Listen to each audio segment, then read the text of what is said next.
listeners. Welcome to Grief Out Loud. Remember the last time you tried to talk about grief and suddenly everybody left the room? Grief Out Loud is opening up this often avoided conversation because grief is hard enough without having to go through it alone. We bring you a mix of personal stories, tips for supporting children, teens, and yourself, and interviews with professionals in the grief world. Platitude and cliche-free, we promise. Grief Out Loud is hosted by me, Jana DeCristofaro, and produced by Dougie Center, the National Grief Center for Children and Families in Portland, Oregon.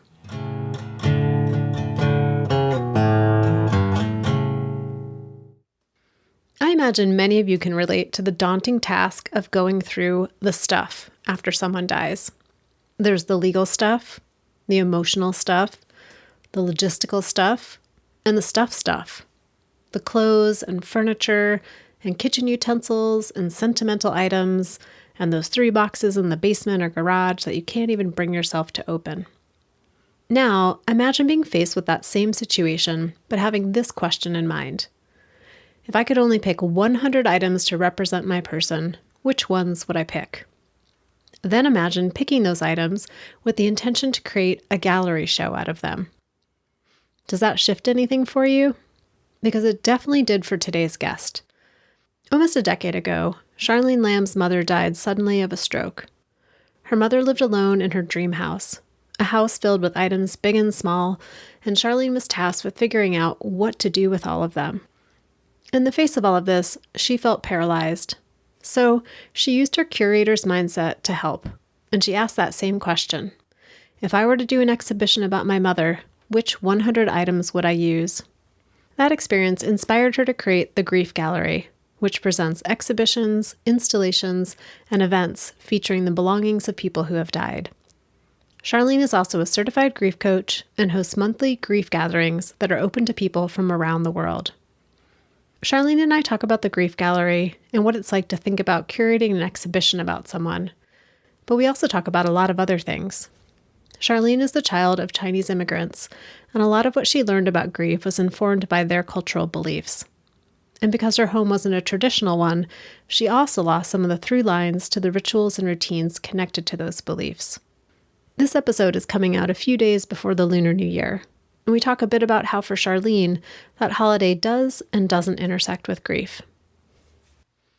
Charlene, thank you so much for joining me today for Grief Out Loud and for making the time difference between Portland, Oregon and Portugal work. I'm looking forward to our time today.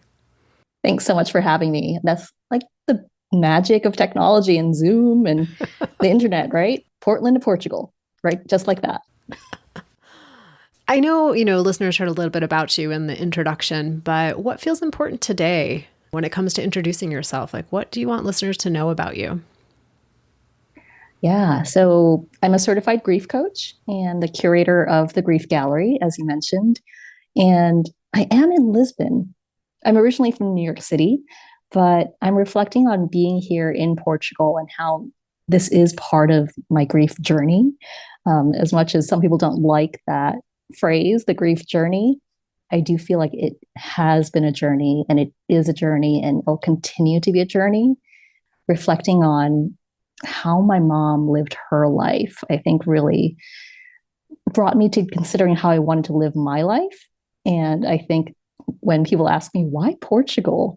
I have 100 reasons, but one of them right now that I'm really kind of thinking about is because losing my mom made me think about how I wanted to live my life. So as much as I love my hometown of New York City, I really wanted to change things up. And that's what brought me here. When you say that your mother's death sparked you reflecting a lot on how she lived her life and that, in exchange influenced decisions you were making, is it from a place of wanting to live in alignment with the choices she made or perhaps in opposition to some of the choices she made and how she lived her life? I would say mostly in alignment. And as well, if my mother was able to look back now and reflect on having died at the age of 66, just shortly after retirement, just shortly after buying her dream house, what might she have done differently? I do want to learn whatever lessons I can from that. But I think it's just a normal thing that we do when we lose someone significant to us, that there's first that phase where it's all about how did they die? And you're dealing with the aftermath of the death itself. And then after a while, it shifts from what I call that stage of proof of death to proof of life. And we think about, ooh, how did they actually live? That's what I want to focus on now, instead of dwelling on the fact that they have died. And then I think from there, we naturally shift from how did they live to how do I want to live? Recognizing that we are also mortal. And I think evaluating all of that. And I think, of course, in the last couple of years with the pandemic and being faced with so much loss, that a lot of us are evaluating that, even if we haven't lost someone close to us, like a parent or a sibling or a spouse. I think we're all evaluating, how do we want to live now? How do we want to live moving forward? But yeah, she loved good food. She loved views of the water. She loved fish.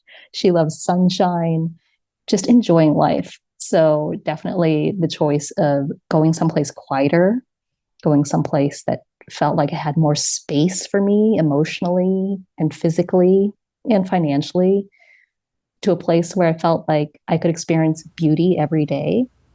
That's definitely in alignment with how my mom lived.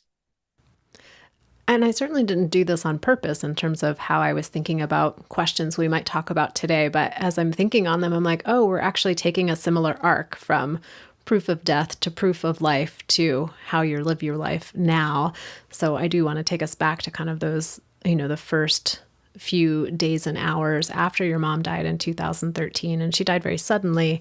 I'm just wondering in this moment, like what stands out to you of what you remember of receiving the news?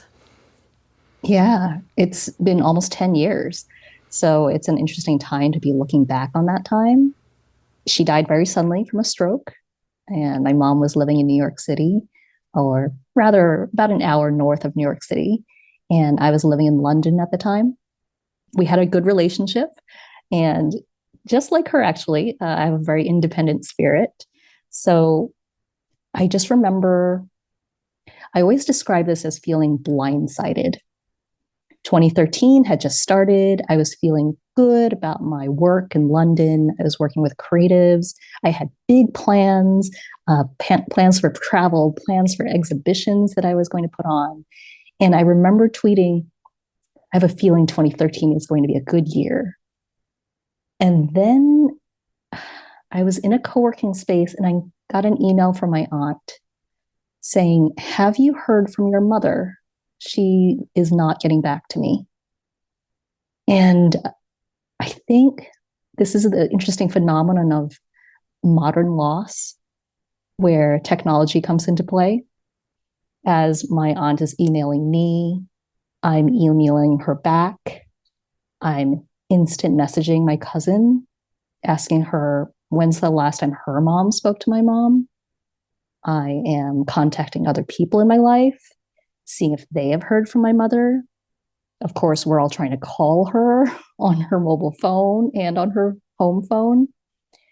And I can, if I want to, go back in time and reconstruct that, because it's still in my emails, it's still in my instant messages.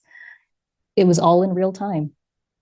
My aunt calling the neighbor going to her house and peering into her window and finding her on her bedroom floor.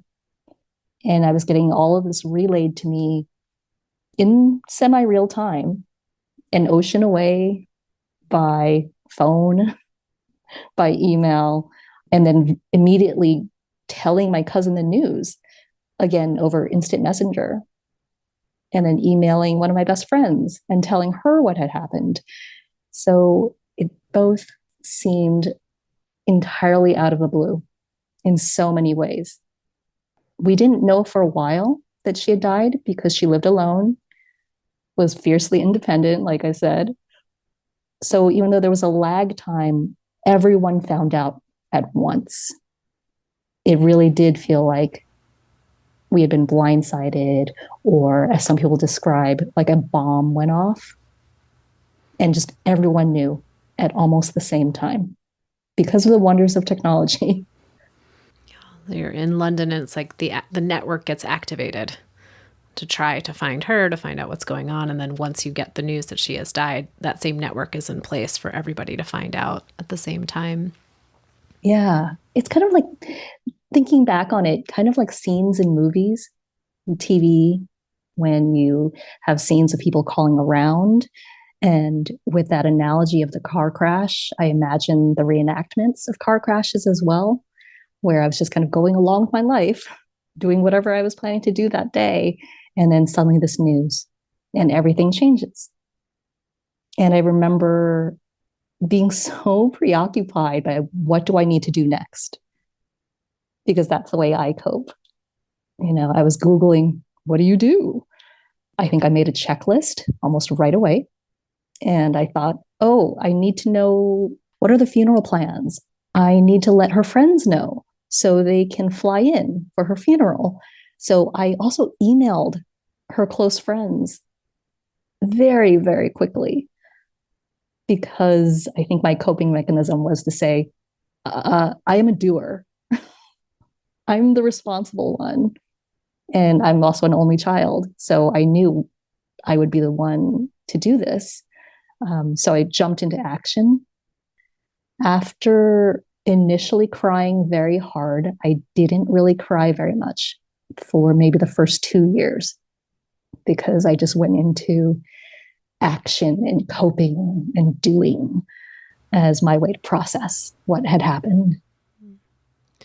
Do you have a sense, Charlene, of when and why or what led to the emotions finally being present in your experience? I think it was getting things done and then feeling like I could fall apart. As I learned more, in the years following my mother's death about how people grieve and what's normal and the range of what's normal, certain things started to make sense.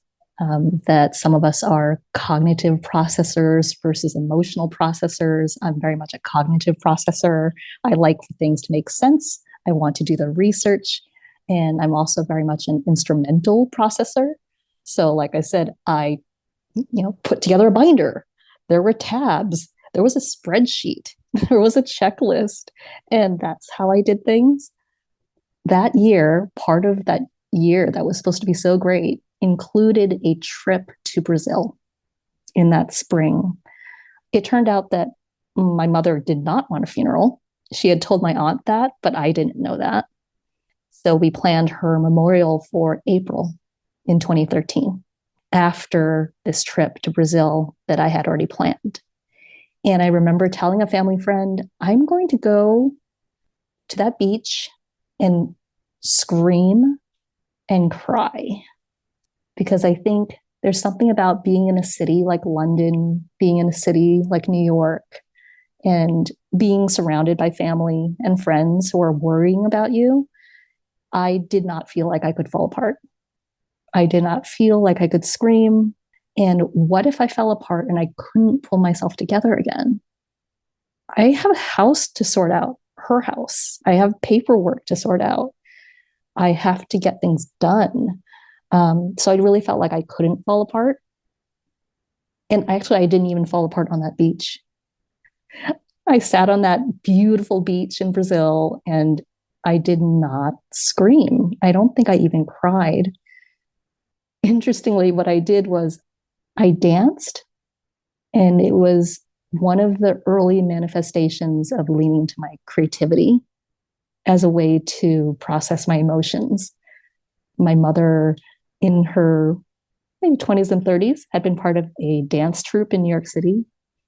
And she co-founded this dance group that celebrated traditional Chinese dance, which includes red ribbon dancing. For some reason, I was just inspired to bring a red ribbon with me on that trip to Brazil. And I danced on the beach with a red ribbon and had my husband take photos of me. And somehow that was the expression of grief and emotion that felt most natural and accessible to me at that point. So it's kind of a funny memory thinking back to that. Well, and especially as you've described yourself as being such a planner and a logistical, like, engineer of getting things done. And it sounds from what you're saying that the red ribbon and the dancing, that wasn't like a cognitive linear decision. That was just something that you sensed and went with. So it was kind of out of the ordinary for how you're approaching so many of the things you needed to attend to in the aftermath of your mother's death. Yeah, it's so true. I'm so glad I listened to that sense because clearly I needed to source that ribbon and actually pack it in order to bring it with me on that trip to Brazil. So some part of me knew that that would feel good. And I'm so glad that I did listen to that part. Even though cognitively I might choose certain ways to cope, there is a part of me that is very creative. And I'm so glad that it's there because I really do think listening to it was really key to helping me to get through those early years. One of the things that seems to happen for a lot of folks is as we're young and we're being raised by our family and our community, we are absorbing messages about death and loss and grief that we may not be very cognizant of until we experience a death or a loss in our adult lives. And then we say, oh, now I can see where maybe some of this is coming from. And I'm curious what your experience with that was like, of uncovering what are some of the messages you absorbed about death and grief and loss as a child? Yeah, looking back now, what I've described of feeling blindsided by my mother's death, it's so characteristic of how I experienced death and loss of lots of different kinds as a child.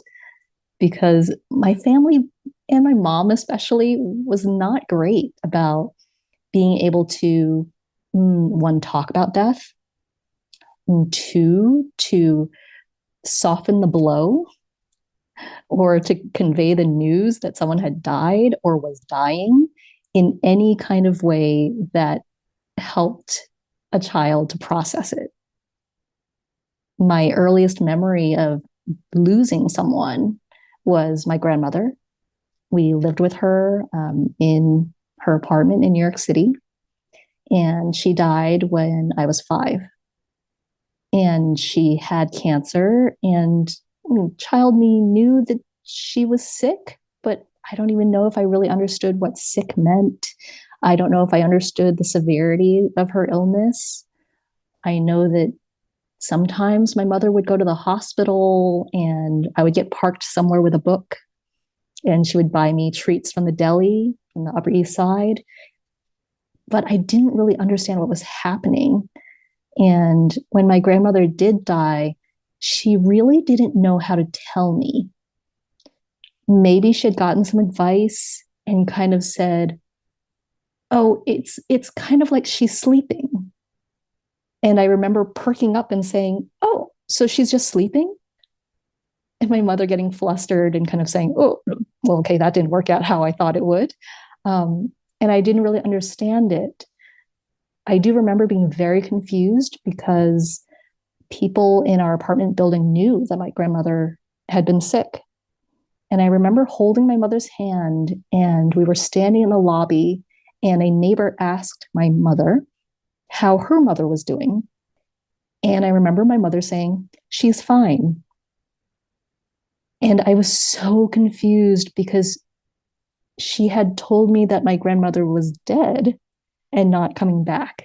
How could she be fine? And even then, I think I questioned my mother, and I think she explained it as, well, your grandmother was a very private person. Neighbors don't need to know everything.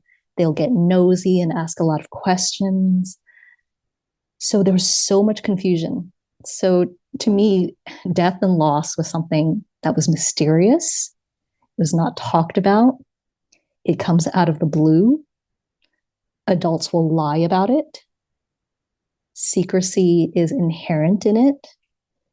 And I might need to lie about it. And those are lessons that I carried through decades. And really, elements of those, I still see it in my family. Even this year, I lost my uncle, and there were still elements of not telling people and my cousin not being told for months. My cousin and I being of a different generation, just being baffled by that.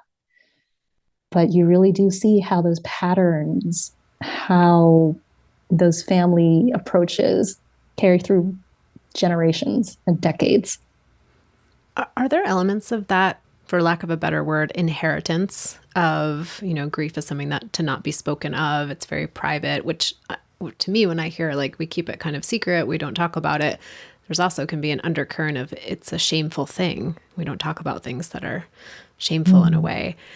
Is there a way in which that pattern is tied to your identity as a Chinese American and the daughter of immigrants? Yes, for sure. In speaking more recently with more Chinese Americans and also Asian Americans, that theme of secrecy comes up a lot. I think there is an element of not talking about shameful things and an element of one with death, not talking about unlucky things. Superstition can traditionally be a big part of Chinese culture, especially the older generations, or even I'll just say my mom's, where she kind of straddled Western culture and Eastern culture. She had this funny mix of wanting to be Western, but also still holding on to some of the Eastern traditions and superstitions. I think it's considered unlucky to talk about death. There are all kinds of things, the number 4 in Cantonese sounds like death. So 4 is an unlucky number. There are certain colors. There's things like not sticking your chopsticks vertically in a bowl of rice, because that's supposed to represent something related to death. So there was a lot of those kind of superstitions that came up, but I don't actually understand them because I wasn't brought up in a very traditional way. And I don't even know if my mother fully understood them.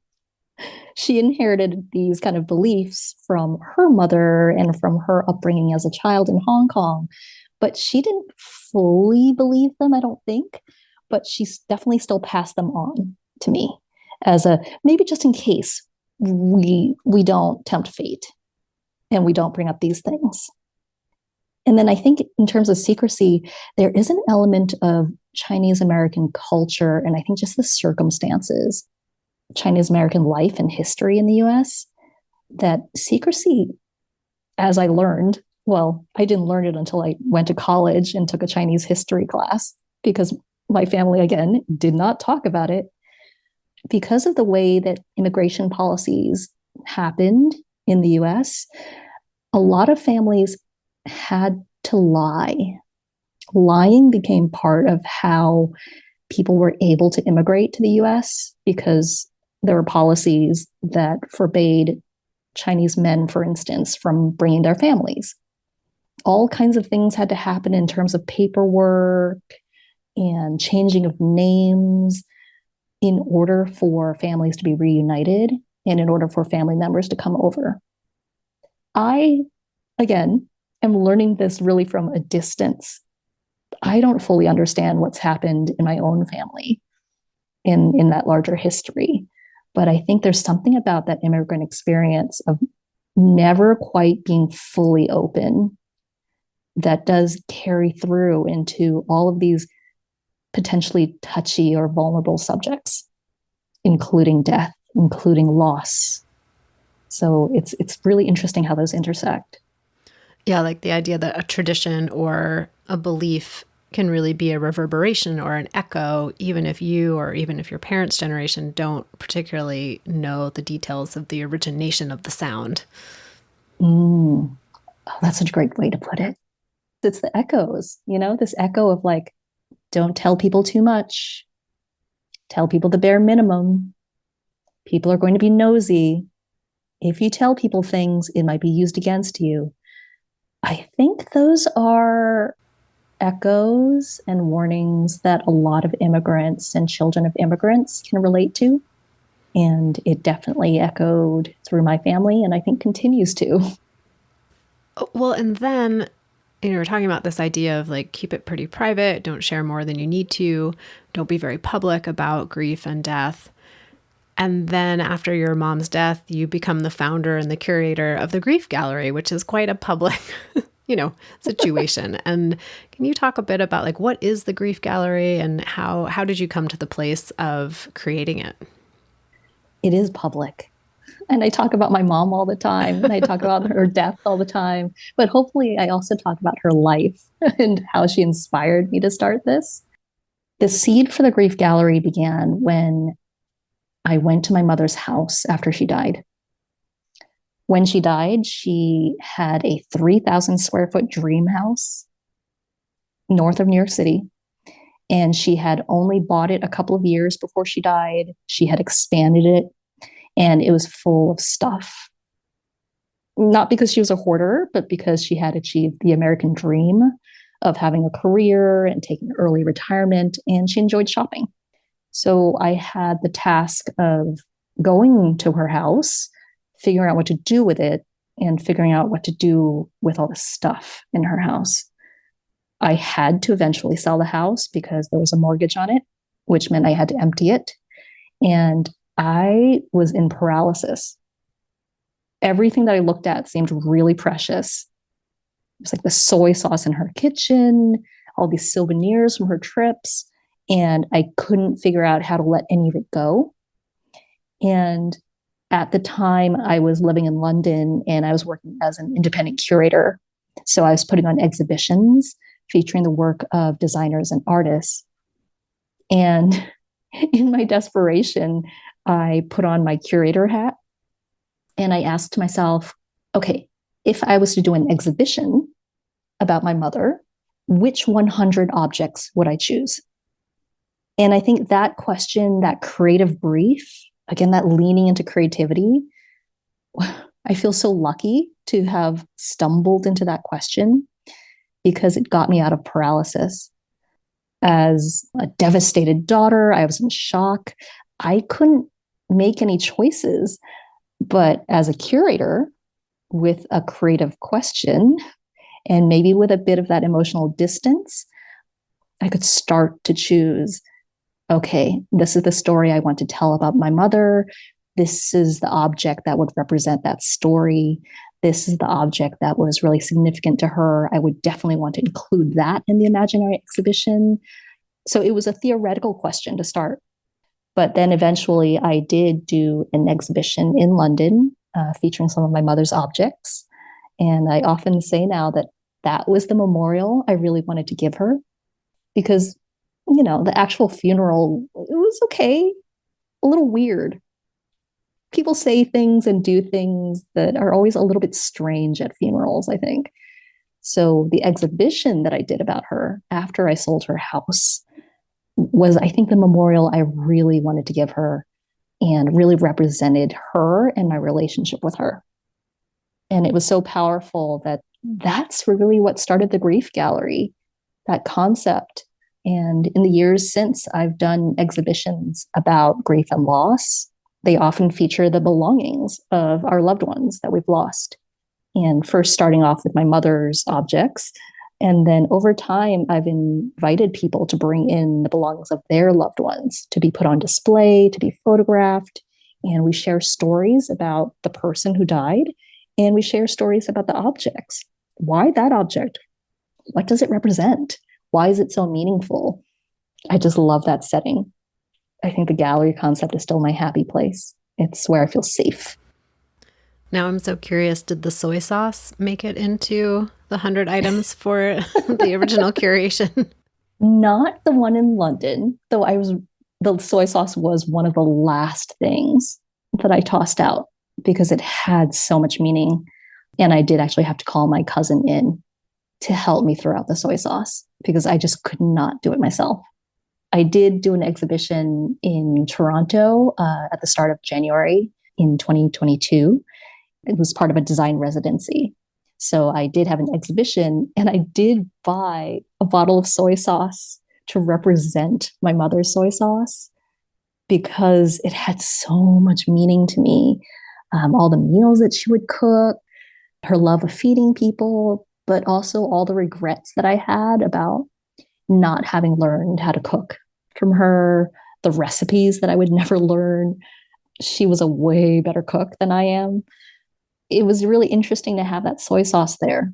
and to see other people's reactions to the soy sauce.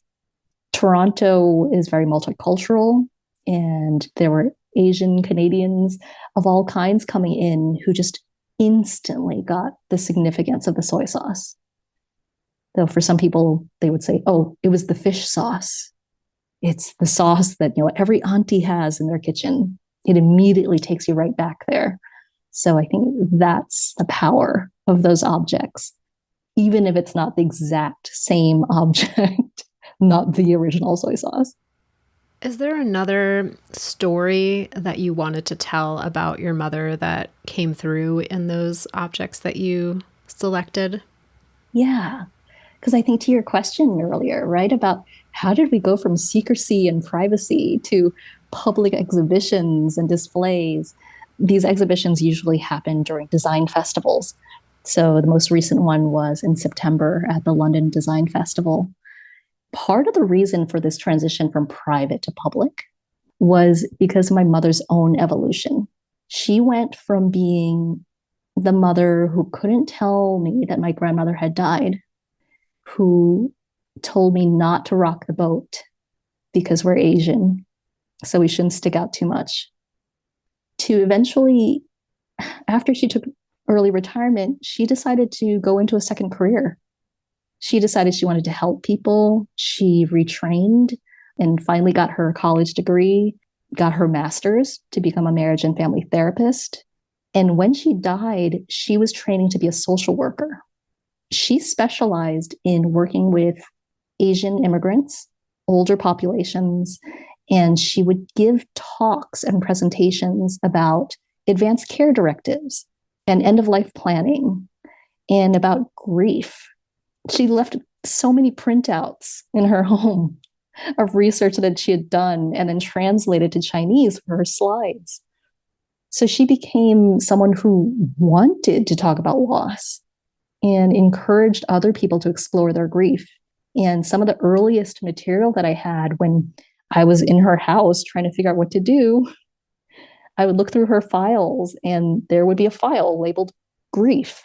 And there were magazine articles that she had torn out about grief. And I was able to sit there and read through those articles that she had clipped. And she had done that research for her presentations and for her work, not knowing that she was actually providing that resource for me when I was trying to figure out what to do with my own grief and to understand what was happening. This making things public, I think, is a really fitting tribute to her. It does feel like a continuation of her work in a different way. So another object that I really cherish is the degrees that she got in her 50s and her study materials for the social worker exam. I have her stacks of index cards that are all highlighted and handwritten. English was my mother's second language. So studying and reading textbooks really did not come naturally to her. So the fact that she studied so hard in order to help people is really touching to me. And it really does encourage me to keep going with my own work, because it really does feel like, oh, as a grief coach, I get to do things that my mother didn't get to do. Yeah, you mentioned that she sort of started that path and now you are continuing on it. And as you were talking about the flashcards, I had this image pop up in my mind of like the stack of cards with their highlighting and their handwriting, like on a pedestal, as you know, as you could see in a museum, with a spotlight on it and a little plaque underneath saying what it was. And I mean, I've read about the grief gallery, but it wasn't until you were just talking now that I really have this image in my mind of the contrast between when someone dies and we're like, what do we do with all this stuff? And there can be pressure from other people to clear stuff out, move on, fresh start, give it away. Or there can be this, like you mentioned, the paralysis, like I can't do anything. It has to remain exactly as it is. And then I thought, oh my gosh, what an amazing opportunity to catalog and showcase items that illustrate a person's life and their character and the contributions that they have made and the impact they have left behind. I just hadn't really thought about it in that full way until you talked about it right now. And it makes me wonder, like, what is the way that other people can be treating their person's physical objects in that way? Like, how can we all be sort of curators when it comes to grief and loss? Absolutely. Because I do believe that we are all curators after a loved one dies. And I love how you got that visual, because I do think it's a very powerful visual. When we imagine a museum or a gallery, what do we imagine typically, right? We imagine white walls, plenty of space. And like you said, that display pedestal, it's called a plinth, but it's that typically white display pedestal where a piece of sculpture might sit on it, or a piece of ceramics. The significance of that, whether I'm doing a physical exhibition or a virtual one, I always talk about that plinth. It's so important to have it there, because when you go to an exhibition and you see an object on that display pedestal, someone, usually a curator, has picked something and put it up there, literally elevated it and said, this is an important object. This says that we should pause and look at it, read the label, try to understand it, maybe walk around it, see it from different angles. Our family members, our loved ones, they were important to us. They were significant to us. And I think their belongings represent that, the belongings that have significance to us, that have an emotional charge for us, represent that relationship. So in that gallery setting, we can put that object on display and say, this is important. Take a moment, look at it, really look at it. And it is such a contrast, right, to, oh, the piles, the boxes, the storage units, the garages full of stuff that we can't even get our heads around. So it really is that contrast. And I hold a monthly grief gathering for the Grief Gallery, and we do this in an imaginary format. I have us imagine that we're all in a gallery and we have an imaginary display pedestal, an imaginary plinth, and we each decide what we're going to put on that imaginary plinth, and we look at it together. It really is taking that time. To your question about how can we be curators? Well, we don't have a plinth in our homes, most of us, and we don't have a gallery space, but we do have a space. Right behind you, I see framed artwork on a wall. There are shelves in our spaces. There are fireplace mantles. There are spaces where we're curating, that is, choosing with intention what we put in those spaces. And I define curating as essentially choosing with intention. We all make those choices every day, whether we realize it or not. I really encourage people to think about, what of my loved ones' belongings, what object that reminds me of them can be curated and put on display in my space in a way that reminds me of them, that helps me to feel connected to them, that reminds me of memories that I really want to spotlight. Hey, Charlene, we are recording at the end of December, which is a time of year for many people with all of the end of year holidays. That can bring a lot up in grief. And one of those holidays, which is not the end of the year, but the beginning of the next year, that I think isn't as talked about or recognized as being really impacted by grief, is the Lunar New Year. And knowing that that's coming up in January, and sounds like it's around the same time of year that your mother died as well. I'm just wondering, like, how has grief intersected with Lunar New Year for you over the last 9.5 years? I mean, the holidays really are such a difficult time for many people who are grieving, both the end of year period and the New Year period. And I think people tend to assume, oh, Christmas, when we say holidays, maybe Hanukkah, but really Diwali happens in October, typically. The Lunar New Year can be anywhere from, I think, mid-January, even into early February. And in 2023, it's at the end of January. And it's a very significant holiday for a lot of cultures.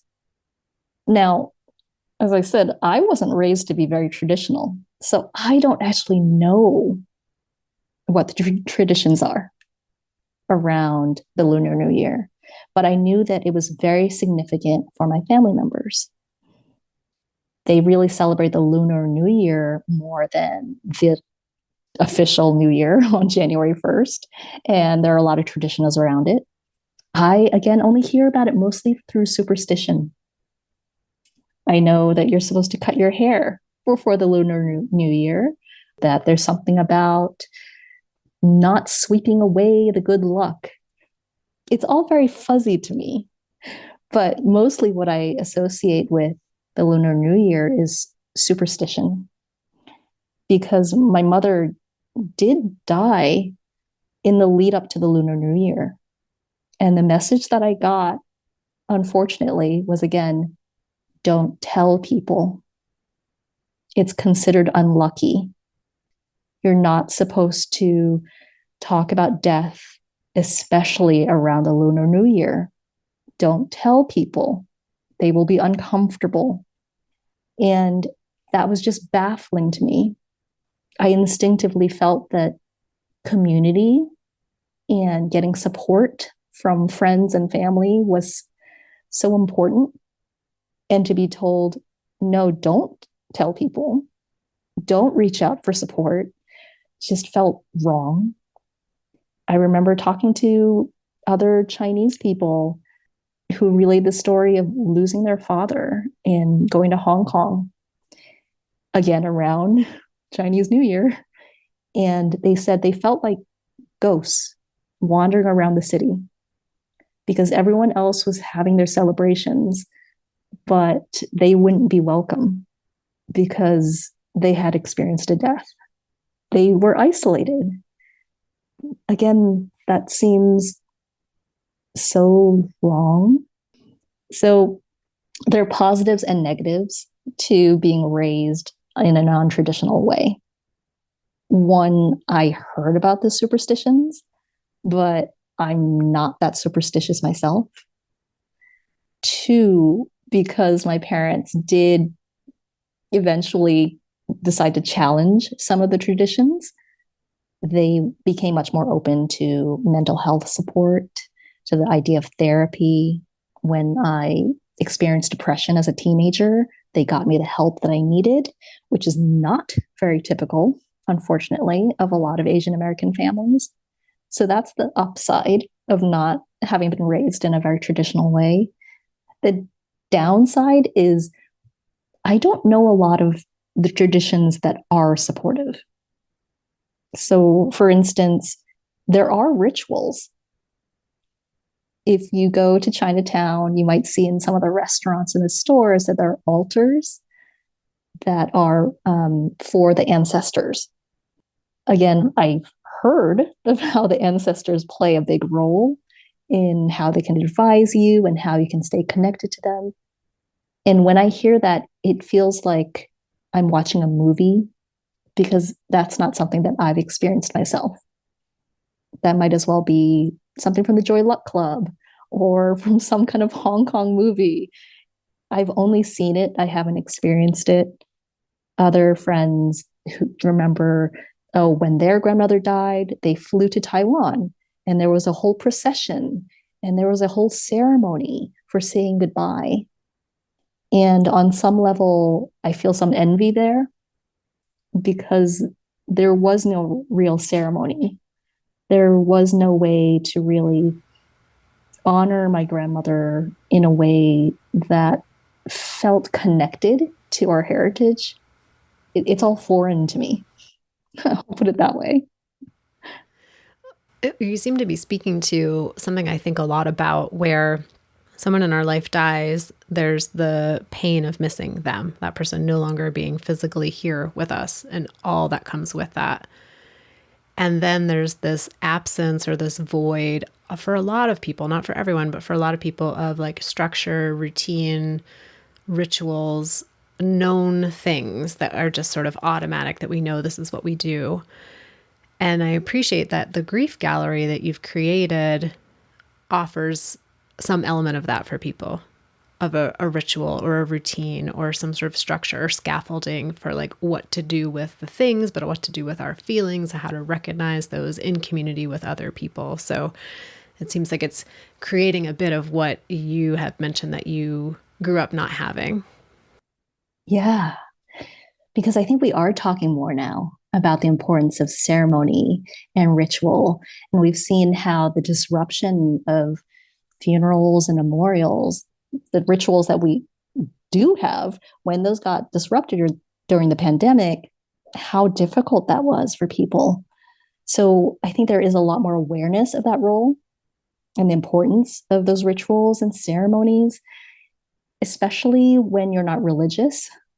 You might not have those go-to ceremonies and rituals. And on reflecting on why the grief gallery and why curating was so helpful for me, I think there is very much that aspect of, one, galleries and museums kind of being my sacred place. I didn't go to church, but when I go to an art show, when I go to a design show, that's where I feel most connected to the universe, to myself. That's where I feel the most emotion sometimes. And it also makes me feel vulnerable and connected to others. So there's that aspect of things. And really, when you look at it, exhibitions and museums have so much ritual and ceremony to them, right? We can all imagine the display pedestal, the little artist label, the big words on the wall that talk about the artist and the name of the exhibition. There's a lot of ritual there. So I think that is very helpful, and creating that opportunity to meet in one space for us all to gather around and look at something together, to experience it together, that can be so powerful. So Charlene, for listeners who are now thinking, I want to get involved in the grief gallery, and you mentioned your monthly grief gatherings, or just want to learn more about this piece and about your work, where can people find you? They can check out the grief gallery at thegriefgallery.com. That links off to my coaching page, which is charlenelam.com, if you need more resources about grief. And you can also find me on Instagram. I'm at curating_grief.